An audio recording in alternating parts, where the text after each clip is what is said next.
Rafizi Ramli menegaskan beliau tidak mempunyai obsesi untuk menjadi Perdana Menteri seperti didakwanya terhadap Anwar Ibrahim, sebaliknya berasa cukup jika dapat bersara dengan kehidupan yang tenang. Ahli Parlimen Pandan itu menyatakan beliau tidak memikul beban keinginan terhadap jawatan tertinggi negara dan melihat peranan ahli politik sebagai satu sumbangan kepada rakyat serta pelaburan akhirat, bukan kerana masyarakat berhutang kepada pemimpin. Rafizi turut menyifatkan dirinya mudah berasa cukup dan tidak mengejar kuasa atau kemasyhuran, sambil menegaskan beliau akan terus menjalankan amanah sebagai wakil rakyat dengan bersuara demi membawa perubahan. Beliau menjelaskan bahawa teguran terbuka dibuat selepas semua saluran dalaman digunakan ketika berada dalam kabinet, sambil mengingatkan bahawa kemajuan tanpa sema imbang boleh membawa kepada rasuah serta menegaskan reformasi sebenar masih diperlukan walaupun petunjuk ekonomi kelihatan baik.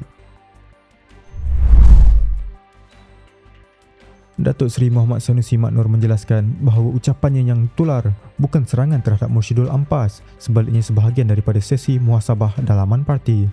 Menteri Besar Kedah itu berkata, rakaman video yang tersebar diambil di luar konteks penuh kerana program Liqa'ul Fikri tersebut bertujuan memperkukuh kefahaman ahli terhadap perjuangan parti.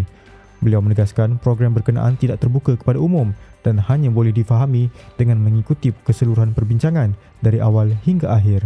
Dalam penjelasannya, Sanusi turut menghuraikan bahawa individu yang berada dalam parti tetapi melakukan tindakan yang merugikan atau merosakkan perjuangan walaupun tidak melanggar perlembagaan parti tidak lagi dianggap sebahagian daripada jemaah PAS.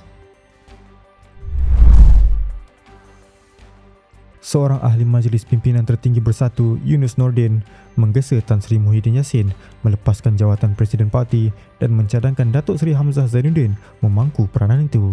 Beliau berkata cadangan tersebut wajar berikutan kekeliruan politik yang timbul daripada tindakan unilateral yang didakwa tidak pernah dibincangkan atau dipersetujui dalam mesyuarat rasmi MPT, sekaligus menjejaskan kepercayaan dalaman serta hubungan dalam Perikatan Nasional.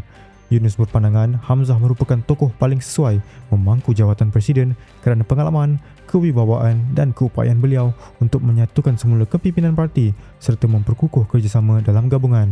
Menurutnya lagi, Muhyiddin seharusnya menumpukan perhatian kepada urusan perundangan yang sedang dihadapi agar kepimpinan parti dan kestabilan PN tidak terus dibebani polemik berpanjangan menjelang PRU akan datang.